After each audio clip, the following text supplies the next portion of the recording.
እየተናደሽ እንደሆነ እኮ አይፊሊት ፊል አድርገዋል። ግን እሺ ጥያቄሽን ተቀብያለሁ።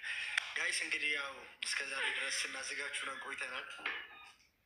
ሂድ እንትኑን የዘጋግቸው ትጋብ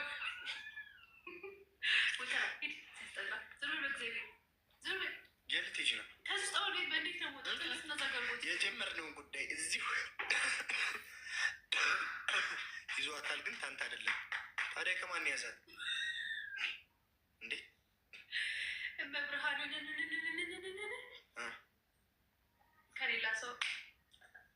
ከሌላ ሰው ሳይሆን ተነስና አስወጣኝ ከዚህ ቦታ እኮ ከሌላ ሰው አይመለከተኝ። ቦቸራ ስላንተ ያወራ ያለን ሲቀር አይ እኔ የተቀመጥኩበት እኮ መጥሽ የተቀመጥሽ አንቺ ነሽ። እኔ ላይቭ ላይ ነው ሲጀምር ሳሎኑ የኔ መኝታ ቤቱ አንቺ ነው። ልንገርሽ ብዬ ነው ከአንተ ይዟታል። ፈርታ ነው እንጂ አፍቅርሃለች።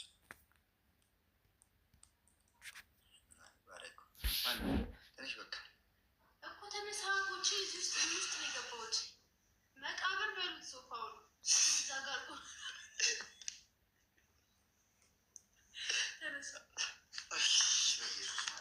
ያ ደግሞ ወዳቸዋለሁ።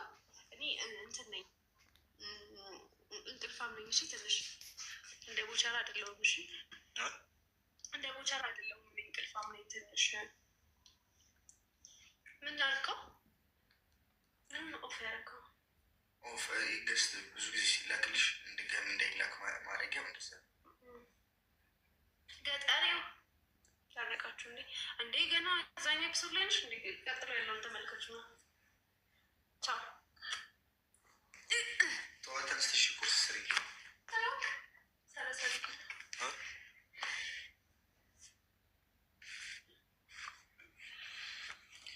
እኔ ሴት ልጅ እኮ የደባል ሆና ያለችበት ቤት ውስጥ ጋይስ ቁርስ ምናምን የሚሰራው ማን ነው? በመድኃኒዓለም እንዴ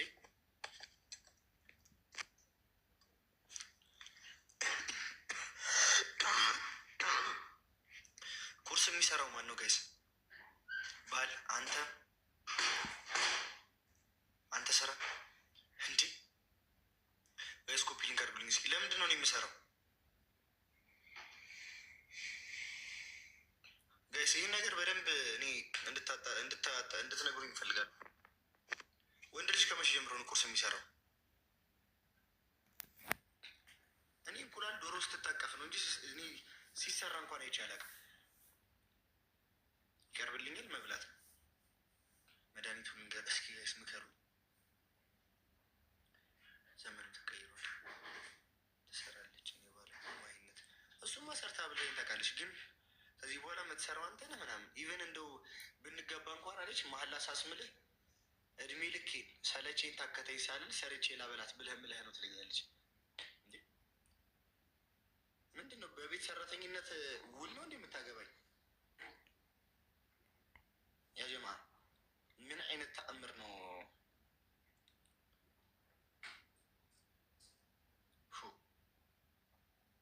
በጣም እኮ አሰቃቂ ነገር ላይ ደረስ ነው። ያጀማ አትሳቁ እንጂ